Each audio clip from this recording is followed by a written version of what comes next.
الفت میں تو منزل کی ہوس کیسی، یہاں تو عین منزل ہے تھکن سے چور ہو جانا۔ الحمد للہ رب العالمین،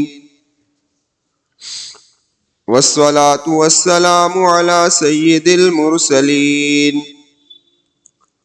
وعلى آلہ وصحابہ اجمعین، اما بعد فقد قال اللہ تبارک وتعالی فی الکلام المجید والفرقان الحمید،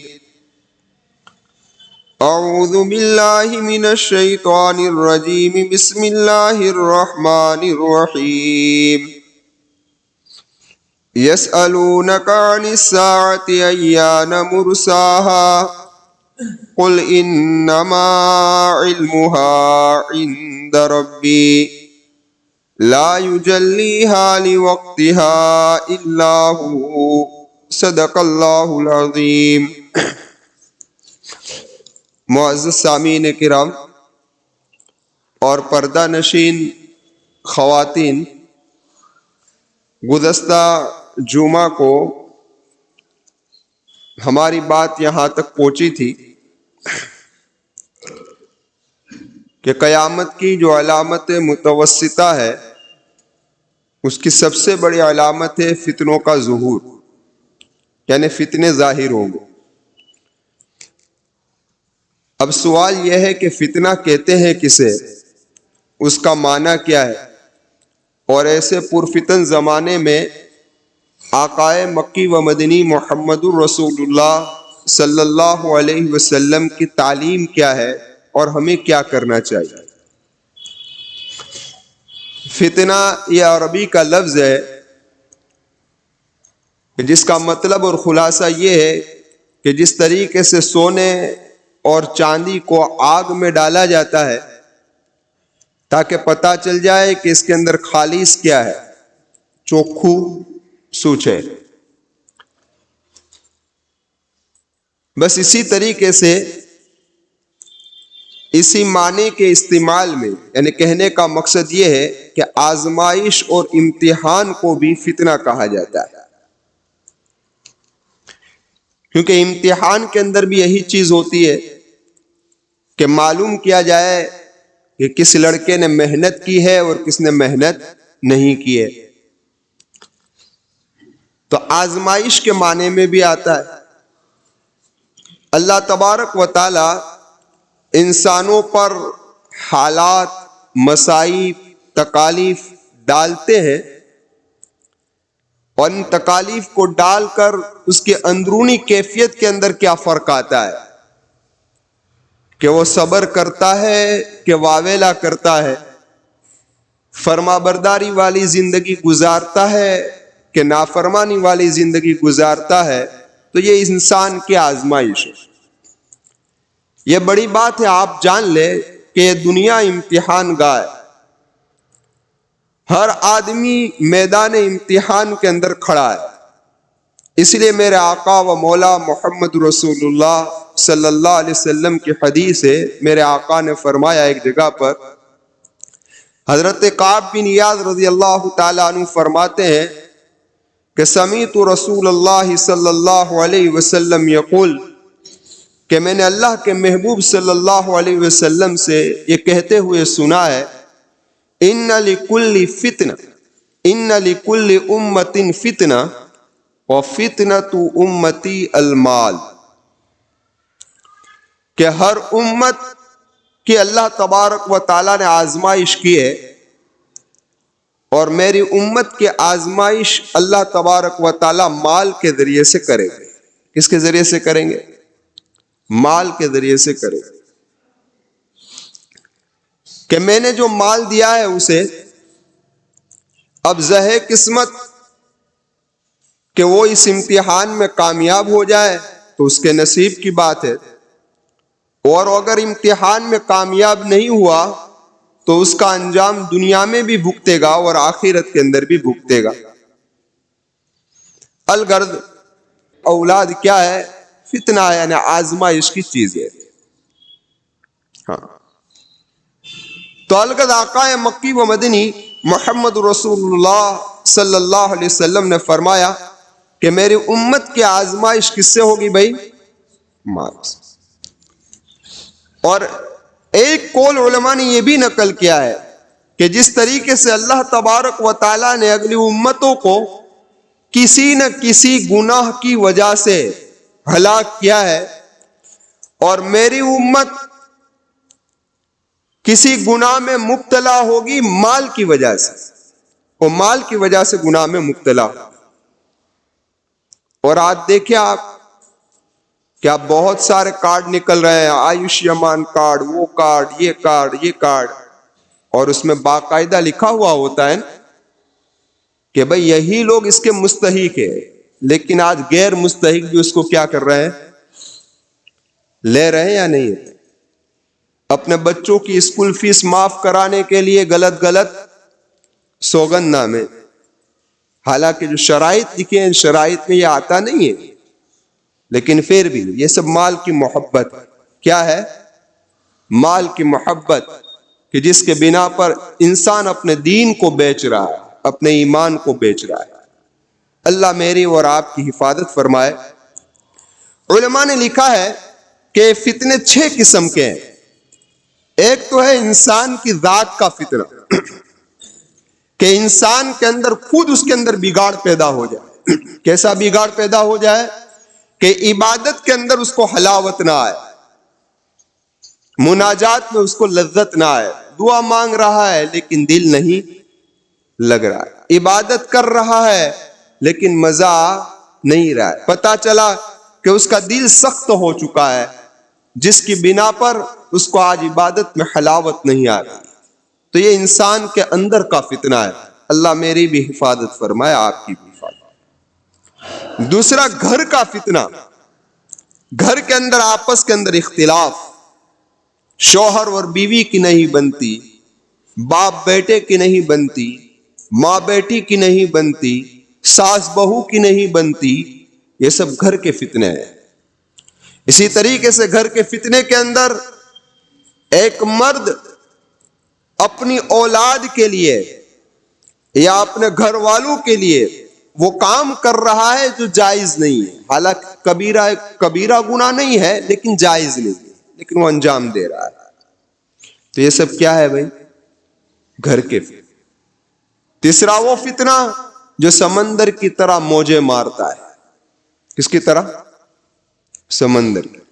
حضرت حذیفہ رضی اللہ تعالیٰ عنہ فرماتے ہیں، بخاری شریف کی روایت ہے کہ ایک مرتبہ حضرت عمر رضی اللہ تعالیٰ عنہ نے فرمایا اپنے ساتھیوں سے کہ تم میں سے کوئی یہ جانتا ہے کہ اللہ کے محبوب صلی اللہ علیہ وسلم نے جو فتنوں کے بارے میں خبر دی تھی وہ کسی کو معلوم ہے؟ تو حضرت حذیفہ رضی اللہ تعالیٰ عنہ نے فرمایا امیر المؤمنین مجھے معلوم ہے. تو حضرت عمر نے فرمایا فرمائیے. تو کہا کہ انسان کی خود ذات کا فتنہ، پھر فرمایا اس کے گھر کا فتنہ، پھر فرمایا اس کے مال کا فتنہ، پھر فرمایا اس کے پڑوس کا فتنہ. پھر حضرت حذیفہ فرمانے لگے کہ ان سب کا کفارہ تو یہ نماز ہے، روزہ ہے، انسان امر بالمعروف کرتا ہے، نہی عن المنکر کرتا ہے، تو اس کا کفارہ ہو جاتا ہے. تو حضرت عمر رضی اللہ تعالیٰ عنہ نے فرمایا میں اس فتنے کی بات نہیں کرتا، میں تو اس فتنے کے بارے میں پوچھتا ہوں کہ جو سمندر کی طرح ٹھاٹھے مارتا ہوا ہے. تو حضرت حذیفہ نے فرمایا ہے امیر المؤمنین حضرت عمر رضی اللہ تعالیٰ عنہ سے کہ اس فتنے اور آپ کے درمیان کے اندر دروازہ بند ہے. کیا کہا؟ دروازہ بند. علماء نے لکھا ہے کہ یہاں دروازے سے کون مراد ہے؟ بخاری شریف کے الفاظ ہے، ابو وائل نے مسروق سے پوچھا تھا اے مسروق حذیفہ سے پوچھئے تو صحیح کہ دروازے سے کون مراد ہے؟ تو حضرت حذیفہ رضی اللہ تعالیٰ عنہ نے فرمایا کہ خود حضرت عمر مراد ہے. پتہ چلا امیر المؤمنین آپ کے ہوتے ہوئے جب تک آپ اس دنیا میں موجود ہے یہ فتنہ نہیں آئے، یہ فتنہ نہیں آئے. تو حضرت عمر رضی اللہ تعالی عنہ نے فرمایا اے حذیفہ اس دروازے کو کھولا جائے گا کہ توڑا جائے گا؟ تو حضرت حذیفہ نے فرمایا کہ اس دروازے کو توڑا جائے گا، کھولا نہیں جائے گا۔ یہ حضرت عمر کی شہادت کی طرف اشارہ ہے۔ کس کی طرف اشارہ ہے؟ شہادت کی طرف اشارہ ہے۔ تو حضرت عمر نے فرمایا اے حذیفہ جب کسی دروازے کو توڑا جاتا ہے یعنی کہ پھر یہ فتنے بند ہونے والے، کہ جو دروازہ کھولا جاتا ہے وہ تو بند ہونے کی امید ہوتی ہے، لیکن جو دروازہ توڑا جاتا ہے اس کے بند ہونے کی امیدیں نہیں ہوتی۔ پتہ چلا کہ حضرت عمر رضی اللہ تعالیٰ عنہ کے بعد فتنوں کا دروازہ کھلے گا، اور کھلا۔ حضرت عثمان کی شہادت سے جو فتنے شروع ہوئے اس امت کے اندر پھر کہاں بند ہوئے؟ چلتے ہیں، اور جتنے قیامت قریب آتی جائے گی یہ فتنے کیا ہوتے جائیں گے بھائی؟ بڑھتے جائیں گے۔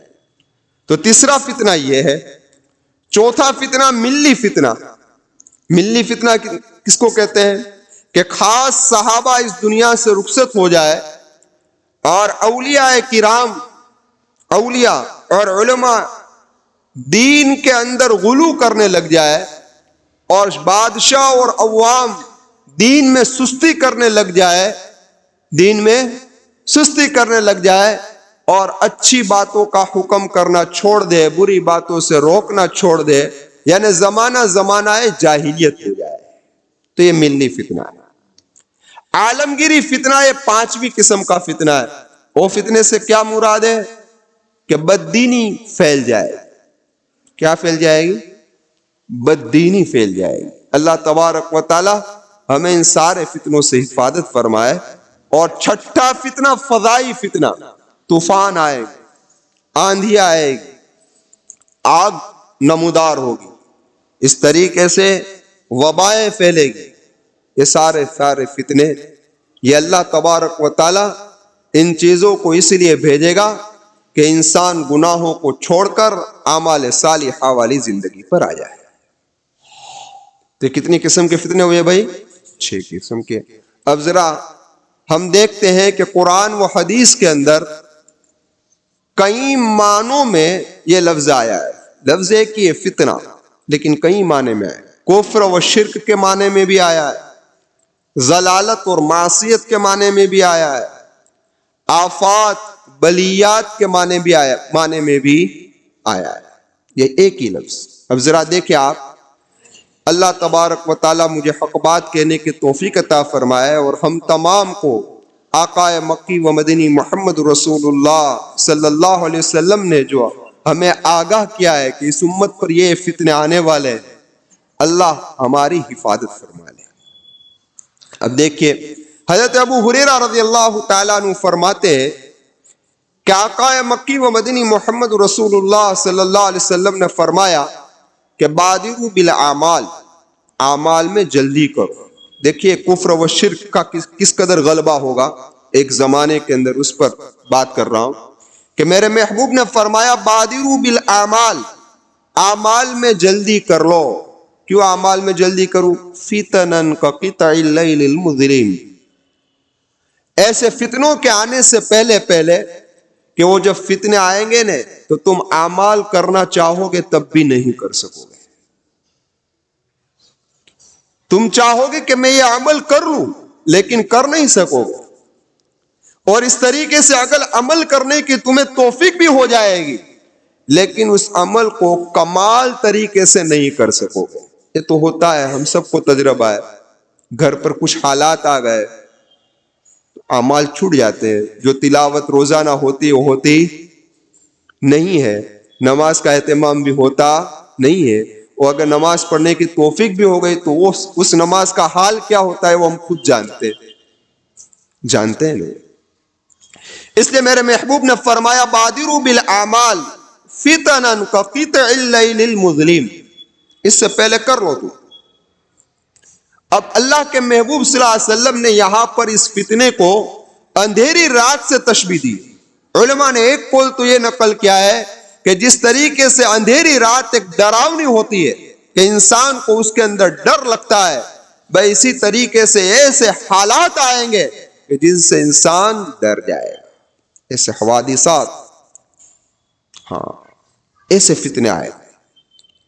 اور دوسرا مطلب علماء نے یہ نقل کیا ہے کہ جس طریقے سے یہ رات ایک قطع اللیل المظلم، کہ رات کے آنے کا سبب کسی کو پتا نہیں ہے، پتا ہے نہیں، اور رات کو اگر کوئی بھگانا چاہے تو کوئی بھگا نہیں سکتا.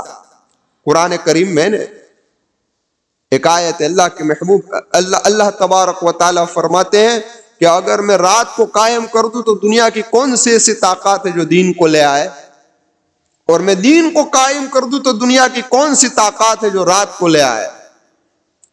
تو جس طریقے سے رات کے آنے کا سبب پتہ نہیں ہے اور رات کو کوئی بھگا نہیں سکتا، اسی طریقے سے انسان کو یہ پتہ نہیں چلے گا کہ یہ فتنہ کیوں آ گیا، کیسے آ گیا، اور اس طریقے سے آئیں گے کہ اس کو کوئی اگر بھگانا چاہے تو بھگا بھی سکے گا نہیں. ہاں انسان کو کچھ پتہ نہیں چلے گا کہ میں کیا کروں کیا نہ کروں، ایسا ماحول قائم ہو جائے. اور تیسرا مطلب علماء نے یہ بیان فرمایا کہ جس طریقے سے رات یہ قطع اللیل المظلم، جو اللہ کے محبوب نے فرمایا اندھیری رات کی طرح، تو جس طریقے سے رات مسلسل ہاں ایک کے بعد ایک اندھیرا بڑھتا ہی جاتا ہے، کم ہوتا نہیں ہے، اسی طریقے سے یہ فتنے مسلسل جاری رہیں گے. درمیان کے اندر کوئی ایسا گیپ نہیں ملے گا کہ انسان سوچے، غور کرے، فکر کرے. نہیں تو اب کیا ہوگا ایسے فتنے کے عالم کے اندر اور حالات کے اندر؟ تو میرے محبوب نے فرمایا یصبح الرجل مؤمنا ویمسی کافرا ویمسی مؤمنا ویصبح کافرا. اللہ کے محبوب نے فرمایا ایسے فتنوں کے زمانے میں انسان صبح کو ایمان والا ہوگا، شام کو کافر بن جائے گا، شام کو ایمان والا ہوگا، صبح میں کافر بن جائے گا. اور آگے اللہ کے محبوب نے فرمایا یبیع دینہ، وہ اپنے دین کو بیچ دے گا بعوض من الدنیا، دنیا کی معمولی سی متاع کے لیے اپنے دین کو بیچ دے گا. یہ اللہ کے محبوب صلی اللہ علیہ وسلم. اب اس کے علماء نے کئی مطالب بیان فرمائے. ایک مطلب تو یہ بیان فرمایا کہ حقیقت کے اندر انسان کافر ہو جائے گا. دوسرا مطلب یہ بیان فرمایا کہ کفران نعمت کرنے لگ جائے گا، نعمتوں کی ناشکری کرنے لگ جائے گا. تیسرا مطلب یہ بیان فرمایا کافروں کی مشابہت اختیار کرنے لگ جائے گا. چوتھا مطلب یہ بیان فرمایا کہ جس طریقے سے وہ جو کام کافر کرتے ہیں وہی کام یہ کرنے لگے گا، یعنی کافر ہی کی طرح کام کرنے لگے گا.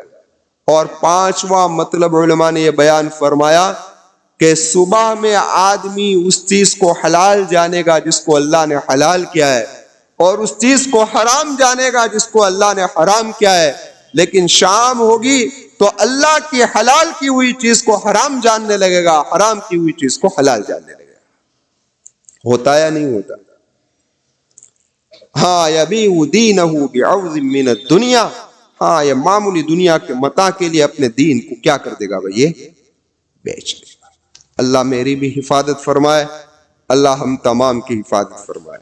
اب ذرا آپ دیکھیں، یہ تو میں نے کہا کہ کفر و شرک کا ماحول اس طریقے سے گرم ہو جائے گا. دوسرا میں نے یہ کہا کہ معصیت و ضلالت پھیل جائے گی، اس قدر پھیلے گی کہ آقا مکی و مدنی محمد رسول اللہ صلی اللہ علیہ وسلم کی ایک حدیث ہے. کیا حدیث ہے؟ کہ الصابر فیہم علی دینی کقابض علی الجمر. اللہ کے محبوب صلی اللہ علیہ وسلم فرماتے ہیں ایسا پرفتن زمانہ ہوگا کہ انسان کو اپنے ایمان پر ثابت قدم رہنا اس قدر مشکل ہو جائے گا کہ جس طریقے سے ہاتھ کے اندر انگار،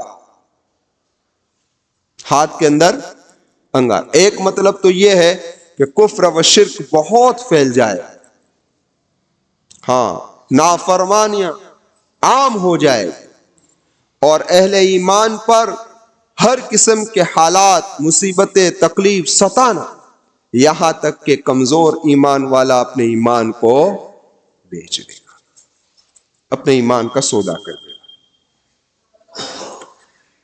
اور علامہ سیوطی رحمت اللہ علیہ نے بیان فرمایا اس حدیث کا مطلب. علامہ سیوطی فرماتے ہیں کہ جس طریقے سے ایک ایمان والا ہوتا ہے کہ آگ کا انگارہ وہ اگر ہاتھ کے اندر لے لے تو ہاتھ کے انگاروں پر لے کر وہ مشکل سے کچھ برداشت کر سکتا ہے، بس اسی طریقے سے ایمان والا ایسے حالات میں، ایسے پرفتن زمانے میں اپنے ایمان کو مشکل سے حفاظت کر سکے گا۔ لیکن تیسرا مطلب جو ملا علی قاری رحمت اللہ علیہ نے نقل کیا ہے، اور آپ فرماتے ہیں، وہ حضرت فرماتے ہیں کہ جس طریقے سے آگ کو وہی آدمی اپنے ہاتھ کے اندر لے سکتا ہے کہ جس کے اندر صبر کرنے کی طاقت ہو، بھئی اسی طریقے سے ایسے پرفتن زمانے میں وہی آدمی اپنے ایمان کی حفاظت کر سکے گا جس کے اندر صبر عظیم ہو۔ کیا ہو؟ بغیر صبر کے اپنے ایمان کی حفاظت اور اپنے دین کی حفاظت مشکل ہو جائے۔ لیکن جو آدمی ایسے پرفتن زمانے کے اندر صبر کرے گا تو اللہ تبارک و تعالیٰ اس کو اجر بھی ایسا ہی دیں گے۔ کیسا اجر دیں گے؟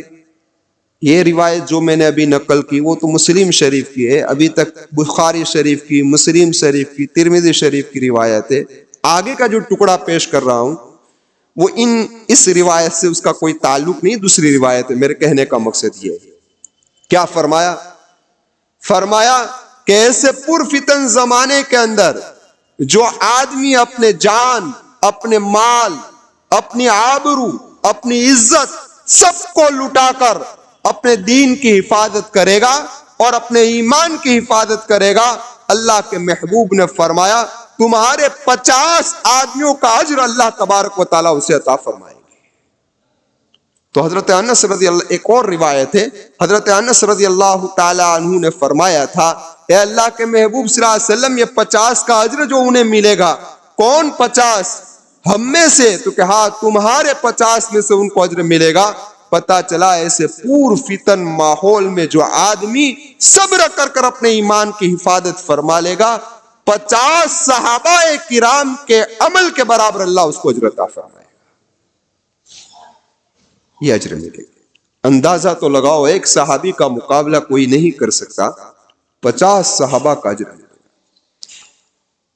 تو یہ تو میں نے کہا کہ معصیت اور اس طریقے سے ضلالت اس قدر عام ہو جائے گی۔